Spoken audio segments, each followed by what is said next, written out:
Very very important, very very interesting. Currency depreciation, currency appreciation, एक एक करके बात करते हैं। अगर एक यूएस डॉलर कितने का है, 75 रुपीज, अगर ये हो जाए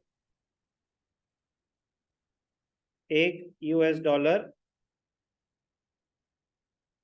80 रुपीज, 75 से 80 रुपीज का हो जाए तो डॉलर का रेट बढ़ गया, ये तो क्लियर है। Indian currency, Indian currency depreciate हो रही है या अप्रिशिएट हो रही है, अभी मैंने आपको बताया नहीं मतलब क्या होता है, तो आपके हिसाब से जो आपको लगे। मैं पूछ रहा हूं डॉलर का रेट 75 रुपीज था, 80 रुपीज हो गया, तो इंडियन करेंसी आपके हिसाब से डेप्रिशिएट हो रही है या अप्रिशिएट हो रही है? Correct. Indian rupee is depreciating, but sir depreciate करना तो मतलब वैल्यू गिरना होता है, ये तो वैल्यू बढ़ रही है। बेटा डॉलर की वैल्यू बढ़ रही है, क्या हो रहा है यहाँ पे, डॉलर की वैल्यू बढ़ रही है, डॉलर की वैल्यू बढ़ रही है। In the above case value of US dollar is appreciating, dollar की वैल्यू बढ़ रही है, बट हम किसके टर्म में बात करते हैं, डोमेस्टिक करेंसी के टर्म्स में, तो इस सिनेरियो में इंडियन रुपी डेप्रिशिएट हो रहा है। तो मीनिंग क्लियर है, तो डेप्रिसिएशन का मतलब क्या होता है, the decrease in the value of domestic currency, decrease in the value of domestic currency in terms of foreign currency, it makes the domestic currency less valuable and more of it is required to buy the foreign currency. Indian rupee की value गिर रही है, Indian rupee की value गिर रही है, आपको ज्यादा इंडियन रुपीस चाहिए होंगे फॉरेन करेंसी खरीदने के लिए। एग्जाम्पल आपको बता ही दिया कि 70 से 71 भी हो रहा है ना, तो इंडियन रुपी डेप्रिशिएट ही हो रहा है। कोई doubt?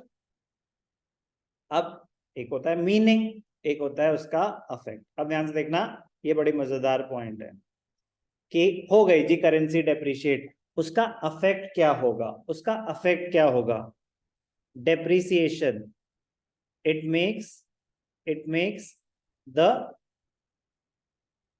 exports cheaper, it makes the exports cheaper,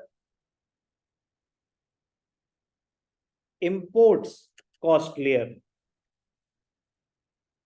it makes the exports cheaper, imports costlier, उस कंट्री के एक्सपोर्ट सस्ते हो जाएंगे तो बढ़ेंगे एक्सपोर्ट्स, इंपोर्ट्स कॉस्टलियर हो जाएंगे। कैसे, वो तो मैं अभी एक्सप्लेन करूंगा, अभी बस बताया कि इंपैक्ट क्या होगा डेप्रिसिएशन का, it will make the exports cheaper, imports costlier. कैसे, अब समझाता हूं, ध्यान से देखना। एग्जाम्पल, $1 कितने का था, 70 रुपीज, अब हो गया $1, कुछ भी वैल्यू ले लेते हैं हम, 80 रुपीज का हो गया, कितने का हो गया, 80 रुपीज। अब आप हो इंपोर्टर, ठीक है, तो यश इंपोर्ट्स आईफोन्स फ्रॉम यूएस, आप इंपोर्टर हो, आप आईफोन्स इंपोर्ट करते हो, the rate of iPhone is fixed at $1,000 पर फोन, $1,000 का है पर फोन, तो when the rate of US dollars, USD लिख देता हूं, was ₹70 per USD, the phone costed ₹70,000। जब फोन $1000 का है, तो जब डॉलर 70 रुपए का था तो आपको फोन कितने का पड़ रहा है? 70,000. If the rate of USD increases to rupees 80 per dollar, the same phone will cost rupees 80,000. The same phone will cost rupees 80,000. Yes or no? तो क्या होगा?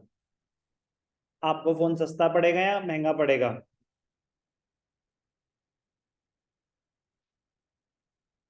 Importing phone from US will become costlier. Therefore, imports will fall. गिर जाएंगे ना imports. समझ आई कहानी?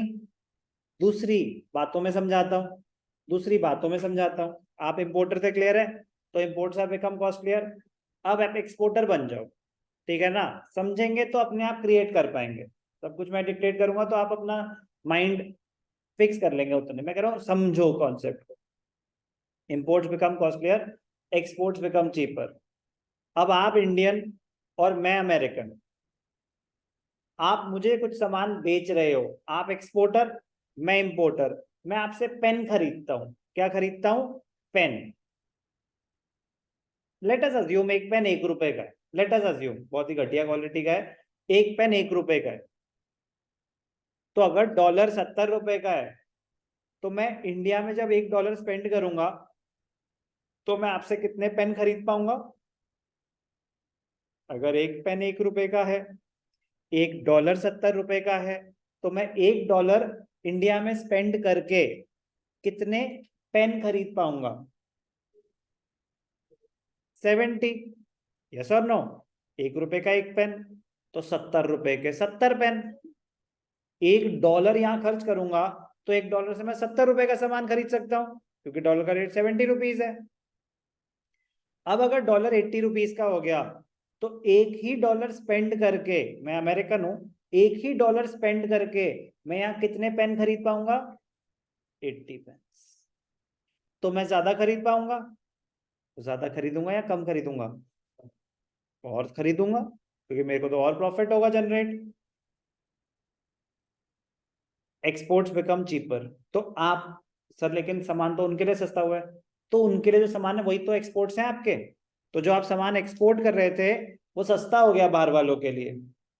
तो exports become cheaper, इसलिए एक्सपोर्ट बढ़ जाते हैं. इंपोर्ट्स बिकम कॉस्टलियर, इसलिए इंपोर्ट्स कम हो जाते हैं. तो ध्यान से देखेंगे. इम्पैक्ट और affect of depreciation. it will lead to an increase in exports. Depreciation of domestic currency means fall in. कहानी समझा दिया मैंने आपको. It means with the same amount of dollars more goods can be purchased from India. तो exports become cheaper, exports बढ़ गए. Imports become costlier, imports गिर गए. Yes or no? कोई डाउट अभी तक? अब ध्यान से देखना. बचपन में हमने एक चैप्टर किया था नेशनल इनकम. तो उसमें जीडीपी के कंपोनेंट्स क्या होते थे? Private final consumption expenditure, government final consumption expenditure, gross domestic capital formation plus net exports. तो बाकी सब भूल जाओ, मुझे इसकी बात करनी है. नेट एक्सपोर्ट्स क्या होते हैं? Exports minus imports. तो एक्सपोर्ट्स बेसिकली इस फॉर्मूले में ऐड हो रहे हैं. तो एक्सपोर्ट्स जितने बढ़ेंगे, नेशनल इनकम उतनी बढ़ेगी या कम होगी? बढ़ेगी. इंपोर्ट्स माइनस हो रहे हैं, तो इंपोर्ट्स जितने बढ़ेंगे, नेशनल इनकम बढ़ेगी या कम होगी? कम होगी. एक्सपोर्ट्स अगर बढ़ेंगे तो जीडीपी बढ़ेगा. therefore नेशनल इनकम बढ़ेगी। इंपोर्ट्स अगर कम होंगे, इंपोर्ट्स अगर कम होंगे तो जो डिडक्ट हो रहा था आइटम वो कम हो रहा है, तो भी जीडीपी बढ़ेगा, देयरफॉर नेशनल इनकम बढ़ेगी। एक्सपोर्ट्स अगर गिरेंगे तो जीडीपी गिरेगा, तो नेशनल इनकम गिरेगी। इंपोर्ट्स अगर बढ़ेंगे तो जो आइटम डिडक्ट हो रहा था वो बढ़ेगा, तो आपकी जीडीपी गिरेगी, नेशनल इनकम गिरेगी। तो अब डेप्रिसिएशन में क्या होता है, एक्सपोर्ट्स बढ़ रहे हैं, इंपोर्ट्स गिर रहे हैं, तो बहुत इंपॉर्टेंट पॉइंट है, what will be the impact on national income, national income, national income बढ़ेगी। नेशनल इनकम पे क्या इम्पैक्ट आएगा, नेशनल इनकम बढ़ेगी। लॉजिक समझ आ गया? इंपॉर्टेंट है बट इंटरेस्टिंग है, समझने पे ध्यान देना, बिना समझे आगे बढ़ोगे कुछ नहीं कर पाओगे।